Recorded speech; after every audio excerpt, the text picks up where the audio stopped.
আসসালামু আলাইকুম, কেমন আছেন সবাই? আশা করি সবাই ভালো আছেন। আজকে আমি আপনাদের সাথে শেয়ার করব অনার্স তৃতীয় বর্ষ 2022-এর সাজেশন নিয়ে। বিষয়টির সমাজবিজ্ঞান বিভাগের সাজেশন। বিষয়টির শিরোনাম হচ্ছে বাংলাদেশের সমাজ কাঠামো। বিষয়টির কোড হচ্ছে 23/2/011। পরীক্ষাটি অনুষ্ঠিত হবে আগামী 12/1/2024 তারিখে। এই ভিডিওটিতে ক বিভাগ, খ বিভাগ এবং গ বিভাগের সাজেশন শেয়ার করব। ইনশাল্লাহ এই সাজেশন থেকেই পরীক্ষাতে কমন পড়বে। প্রথমেই শেয়ার করব ক বিভাগের সাজেশন। ক বিভাগের প্রথম নম্বর প্রশ্ন হচ্ছে, সমাজবিজ্ঞানে সমাজ কাঠামো শব্দটি প্রথম কে ব্যবহার করেন? সমাজবিজ্ঞানে সমাজ কাঠামো শব্দটি সর্বপ্রথম ব্যবহার করেন সমাজবিজ্ঞানী হার্বার্ট স্পেন্সার। দুই নম্বর প্রশ্ন, প্রধান গোষ্ঠী ও প্রতিষ্ঠানের যৌক্তিক সমন্বয় হলো সমাজ কাঠামো। উক্তিটি কার? মরিস জিন্সবার্গের। 3 নম্বর, সমাজ কাঠামো হলো সমাজবিজ্ঞানের কেন্দ্রীয় প্রত্যয়। উক্তিটি কার? উক্তিটি টি.বি. বটমরের। 4 নম্বর, সামাজিক কাঠামো একটি সামগ্রিক প্রত্যয়। উক্তিটি কার? উক্তিটি রেডফ্লিক ব্রাউনের। 5 নম্বর, উপরিকাঠামো কি? উপরিকাঠামো হলো রাষ্ট্র, আইন, ধর্ম, শিল্পকলা ও দর্শন সংক্রান্ত মতাদর্শ এবং রাষ্ট্রীয় আইন ও অন্যান্য সামাজিক প্রতিষ্ঠান যারা ওই মতাদর্শকে পরিপোষণ করে। 6 নম্বর, অন দ্য সোশ্যাল স্ট্রাকচার গ্রন্থটির রচয়িতাকে? নৃবিজ্ঞানী রেডফ্লিক ব্রাউন। 7 নম্বর, the agrarian system and Mughal India গ্রন্থটির রচয়িতাকে? মার্ক্সবাদী তাত্ত্বিক ইরফান হাবিব। 8 নম্বর, changing society in India Pakistan and Bangladesh গ্রন্থটির রচয়িতাকে? Doctor A.K. নাজমুল করিম। 9 নম্বর প্রশ্ন, ডিসকভারি অফ বাংলাদেশ গ্রন্থটির রচয়িতাকে? ডক্টর আকবর আলী খান। 10 নম্বর, ফিফ কি? হস্তান্তরিত ক্ষুদ্র জমিকে বা শর্তাধীন জমিদানকে ফিফ বলা হয়। 11 নম্বর প্রশ্ন, কর্তৃ কি? জমিদারের জমিতে কৃষকদের বিনা মজুরিতে শ্রম প্রদান করাকে কর্তৃ ব্যবস্থা বলা হয়। 12 নম্বর, প্রিভেলডালাইজেশন ধারণাটি কার? উত্তর হচ্ছে প্রিভেলডালাইজেশন ধারণাটি ম্যাক্স ওয়েবারের। 13 নম্বর, ওরিয়েন্টাল ডিসপটিজম গ্রন্থটির লেখককে? কার্ল হুইটফুগেল। 14 নম্বর, খালিশা জমি কি? খালিশা জমি বা খাস জমি হল সরাসরি রাজার নিয়ন্ত্রণাধীন জমিদারকে প্রদানকৃত জমি। 15 নম্বর প্রশ্ন, ময়টি বলতে কি বোঝায়? ময়টি হচ্ছে ফার্সি শব্দ, এর অর্থ হচ্ছে অর্ধেক। ময়টি হল উপজাতিদের এমন দুটি শাখা যারা সর্বদা পাশাপাশি বসবাস করে ও প্রতিযোগিতামূলক মনোভাব পোষণ করে। 16 নম্বর, কমিউনিটি ইকোলজি কি? সাধারণত বাস্তুবিদ্যার যে শাখায় সম্প্রদায় গঠনকারী উপাদানসমূহের মধ্যে পারস্পরিক সম্পর্ক সম্বন্ধে আলোচনা হয় তাকে কমিউনিটি ইকোলজি বলা হয়। 17 নম্বর, সিনিকোলজি কি?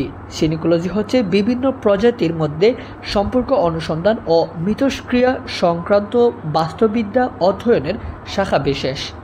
18 নম্বর প্রশ্ন, গ্রাম সম্প্রদায়গুলো হলো ক্ষুদ্র ক্ষুদ্র প্রজাতন্ত্রের মতো। উক্তিটি কার? উক্তিটি ইংরেজি পণ্ডিত স্যার চার্লস মেটক্যালফের। 19 নম্বর প্রশ্ন হচ্ছে, জমিদারি প্রথা কখন বিলুপ্ত হয়? 1950 সালে। 20 নম্বর প্রশ্ন, জমিদারি প্রথা কত সালে প্রবর্তিত হয়? 1772 সালে। 21 নম্বর, এশীয় উৎপাদন পদ্ধতি বলতে কোন উৎপাদন ব্যবস্থার কথা বলা হয়েছে? এশীয় উৎপাদন পদ্ধতি বলতে মার্কস বর্ণিত প্রাচ্যের সেচ নির্ভর উৎপাদন ব্যবস্থার কথা বলা হয়েছে। 22 নম্বর, ম্যানুর কি? কিছু খাস জমির সমন্বয়ে যে স্বনির্ভর আর্থসামাজিক কাঠামো সামন্ত কৃষি ব্যবস্থায় বিকশিত হয়েছিল তাকেই ম্যানুর বলা হয়। 23 নম্বর, পাইকান্তর রায়ত কি?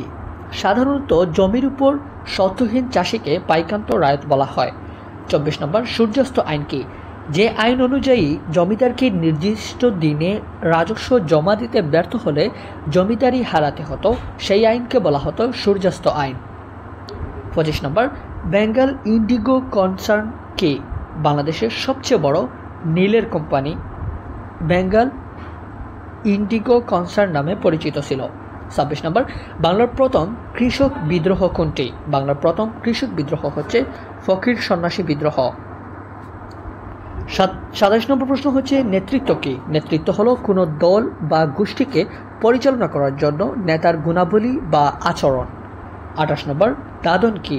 দাদন হলো কৃষি লোন বা মহাজনী লোন যা চড়া সুদে দেওয়া হতো। 29 নম্বর তেভাগা আন্দোলনের নেতা কে ছিলেন? ইলা মিত্র। 30 নম্বর তেভাগা আন্দোলনের মৌলিক দাবি কি ছিল? জমিদারদের থেকে কৃষকদের অর্থনৈতিক মুক্তি অর্জনই ছিল তেভাগা আন্দোলনের মূল দাবি। 31 নম্বর প্রশ্ন তমুদ্দুন মজলিস কখন গঠিত হয়? 1947 সালের 1 সেপ্টেম্বর। 32 নম্বর প্রশ্ন 1954 সালের নির্বাচনের পূর্বে যুক্তফ্রন্ট কয় দফা কর্মসূচি ঘোষণা করে? 21 দফা। 33 নম্বর 6 দফা আন্দোলন কে উত্থাপন করেন? বঙ্গবন্ধু শেখ মুজিবুর রহমান 1966 সালে 6 দফা আন্দোলন উত্থাপন করেন। 34 নম্বর বাংলাদেশে গ্রামীণ ক্ষমতা কাঠামোর দুটি উৎস লেখ। প্রথমটি হচ্ছে বংশ ও 2 নম্বরটি হচ্ছে ভূমি মালিকানা। 35 নম্বর শিল্পায়ন কি? শিল্পায়ন হচ্ছে এমন একটি প্রক্রিয়া যার মাধ্যমে সনাতন উৎপাদন ব্যবস্থার পরিবর্তে বৈজ্ঞানিক ও প্রযুক্তিগত উৎপাদন ব্যবস্থার প্রবর্তন ঘটে। 36 নম্বর গ্লোবাল শব্দটি প্রথম ব্যবহৃত হয় কখন? 1897 সালে। 37 নম্বর প্রশ্ন এলিট কারা? রাষ্ট্র পরিচালনাকারী বা শাসক শ্রেণী হচ্ছে এলিট। 38 নম্বর এনজিও এর পূর্ণরূপ কি? Non government organisation. 39 নম্বর প্রশ্ন হচ্ছে কুমিল্লা মডেলের প্রবক্তা কে? অধ্যক্ষ আখতার হামিদ খান। 40 নম্বর প্রশ্ন BARD এর পূর্ণরূপ কি? Bangladesh academy of rural development. এটাই ছিল খ বিভাগের সাজেশন। এখন শেয়ার করবো খ বিভাগের সাজেশন। খ বিভাগের প্রথম নম্বর প্রশ্ন হচ্ছে সমাজ কাঠামো কি? সমাজ কাঠামো সংজ্ঞা দাও। 2 নম্বর সমাজ কাঠামো কার্যনির্বাহী পূর্ব শর্তগুলো আলোচনা করো, অথবা সমাজ কাঠামো কার্যনির্বাহী পূর্ব শর্তগুলো সংক্ষেপে আলোচনা করো।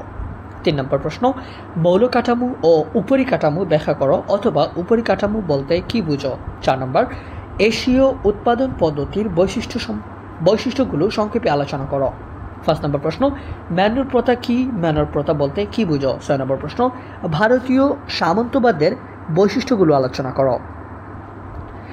পরবর্তী প্রশ্ন হচ্ছে 7 নম্বর প্রশ্ন প্রাচ্যের স্বৈরতন্ত্র কি? 8 নম্বর প্রশ্ন হচ্ছে জলবায়ু পরিবর্তন বলতে কি বুঝো? 9 নম্বর প্রশ্ন দারুল হার্ব বলতে কি বুঝো? 10 নম্বর প্রশ্ন গ্রামীণ সম্প্রদায়ের বৈশিষ্ট্যসমূহ আলোচনা করো। 11 নম্বর প্রশ্ন 1969 সালে গণ অভ্যুত্থানের প্রেক্ষাপট আলোচনা করো, অথবা 1969 সালে গণ অভ্যুত্থানের কারণগুলো আলোচনা করো। 12 নম্বর প্রশ্ন 1950 সনে ভূমি সংস্কার আইনের প্রধান বৈশিষ্ট্যগুলো আলোচনা করো। 13 নম্বর প্রশ্ন নারী ক্ষমতায়নের বাধাগুলো আলোচনা করো, অথবা নারী ক্ষমতায়নের 5টি প্রতিবন্ধকতা আলোচনা করো। 14 নম্বর প্রশ্ন জাতি, বর্ণ, প্রথা ও গিল্ড এর মধ্যে পার্থক্য নির্ণয় করো। 15 নম্বর চিরস্থায়ী বন্দোবস্ত কি? চিরস্থায়ী বন্দোবস্ত বলতে কি বুঝো? 16 নম্বর মধ্যবিত্ত শ্রেণীর বৈশিষ্ট্যগুলো আলোচনা করো, অথবা মধ্যবিত্ত শ্রেণীর প্রকৃতি বর্ণনা করো। 17 নম্বর বিশ্বায়ন কি? বিশ্বায়নের প্রত্যয়টি ব্যাখ্যা করো। সর্বশেষ প্রশ্ন 6 দফা কি কি দফা ছিল, অথবা 6 দফা আন্দোলনের দাবিগুলো আলোচনা করো। এটাই ছিল খ বিভাগের সাজেশন। এখন শেয়ার করবো গ বিভাগের সাজেশন। গ বিভাগের প্রথম নম্বর প্রশ্ন হচ্ছে সমাজ কাঠামো হচ্ছে প্রধান প্রধান দল ও প্রতিষ্ঠানের যৌগিক সমন্বয়। বিশ্লেষণ করো, অথবা প্রধান প্রধান প্রতিষ্ঠান ও গোষ্ঠীর যৌগিক সমন্বয়ই সমাজ কাঠামো। উক্তিটি ব্যাখ্যা করো।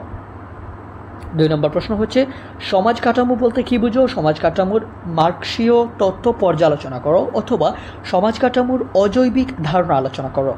3 নম্বর প্রশ্ন ভারতীয় ও ইউরোপের সামন্তপ্রথার মধ্যে পার্থক্য নির্ণয় করো, অথবা প্রাচ্য ও পাশ্চাত্যে সামন্ততন্ত্রের মধ্যে পার্থক্য নির্ণয় করো। 4 নম্বর প্রশ্ন হচ্ছে ইউরোপীয় সামন্তবাদ পুঁজিবাদের জন্ম দিয়েছিল, কিন্তু ভারতীয় সামন্তবাদ পুঁজিবাদের জন্ম দিতে ব্যর্থ হয়েছিল। নাজমুল করিমের এই উক্তিটি ব্যাখ্যা করো, অথবা পুঁজিবাদ বলতে কি বুঝো? ভারতে পুঁজিবাদ বিকাশের প্রতিবন্ধকতাগুলো আলোচনা করো, অথবা ইউরোপীয় সামন্তবাদ পুঁজিবাদের জন্ম দিয়েছিল, কিন্তু ভারত সামন্তবাদ তা করতে ব্যর্থ হয়েছিল। উক্তিটি ব্যাখ্যা করো।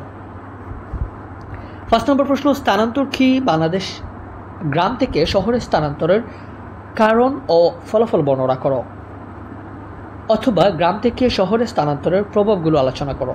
6 নম্বর প্রশ্ন মুঘল ভারতের ভূমি ব্যবস্থা আলোচনা করো, অথবা মুঘল ভারতের ভূমি ব্যবস্থা বর্ণনা করো। 7 নম্বর প্রশ্ন মধ্যযুগীয় ভারতীয় নগর সমাজের প্রকৃতি আলোচনা করো। 8 নম্বর প্রশ্ন প্রাক ব্রিটিশ ভারতে নগর বিকাশের উপাদানসমূহ আলোচনা করো। 9 নম্বর প্রশ্ন, ব্রিটিশ শাসন আমলে বাংলায় শিক্ষিত মধ্যবিত্ত শ্রেণীর উদ্ভব ও বিকাশে ইংরেজি শিক্ষার প্রভাব আলোচনা করো। 10 নম্বর প্রশ্ন, ভারতের দারিদ্র্য দূরীকরণে এনজিওগুলোর ভূমিকা আলোচনা করো অথবা গ্রামীণ সমাজের উন্নয়নে বেসামরিক সংস্থাসমূহের ভূমিকা মূল্যায়ন করো। 11 নম্বর প্রশ্ন, নীল বিদ্রোহের গুরুত্ব মূল্যায়ন করো। 12 নম্বর, বাংলাদেশের তেভাগা আন্দোলনের নেতৃত্বের স্বরূপ ও ফলাফল আলোচনা করো। 13 নম্বর, বাংলাদেশের নারী ক্ষমতায়নের করণীয় সম্পর্কে বর্ণনা করো অথবা নারী ক্ষমতায়ন প্রতিবন্ধকতা দূরীকরণের উপায়সমূহ আলোচনা করো। 14 নম্বর, বাঙালি জাতীয়তাবাদ বিকাশে ভাষা আন্দোলনের ভূমিকা বিশ্লেষণ করো। 15 নম্বর, বিশ্বায়ন সমগ্র বিশ্বকে একটি বৈশ্বিক গ্রামে পরিণত করেছে, উক্তিটি ব্যাখ্যা করো। 16 নম্বর, বাংলাদেশের মুক্তিযুদ্ধে আর্থসামাজিক পটভূমি ব্যাখ্যা করো। 17 নম্বর, বাংলাদেশের গ্রামীণ সমাজে সাম্প্রতিককালের লক্ষণীয় পরিবর্তন সমূহ আলোচনা করো। 18 নম্বর, গ্রামীণ ক্ষমতা কাঠামো বলতে কি বুঝো, গ্রামীণ ক্ষমতা কাঠামো প্রকৃতি আলোচনা করো। এটাই ছিল আজকের ভিডিও। 14 নম্বর যে প্রশ্ন আছে, বাঙালি জাতীয়তাবাদ বিকাশে ভাষা আন্দোলনের ভূমিকা, এই প্রশ্নের উত্তর আমাদের চ্যানেলে দেওয়া আছে। এছাড়াও আরও কয়েকটি প্রশ্নের উত্তর আমাদের চ্যানেলে দেওয়া আছে, যদি আপনাদের প্রয়োজন হয় অবশ্যই চেক করে নেবেন। এখানে যে 5 নম্বর প্রশ্ন, গ্রাম থেকে শহরে স্থানান্তরের কারণ, এই প্রশ্নটিও আমাদের চ্যানেলে দেওয়া আছে। আরও বেশ কয়েকটি প্রশ্নের উত্তর আমাদের চ্যানেলে দেওয়া আছে, আপনারা চেক করে নেবেন। এছাড়াও যদি কোনো প্রশ্নের উত্তর প্রয়োজন হয় অবশ্যই কমেন্ট বক্সে জানাবেন, আমি পরবর্তী ভিডিওতে সেটি আপলোড করবো ইনশাআল্লাহ। এতক্ষণ সাথে থাকার জন্য অসংখ্য ধন্যবাদ।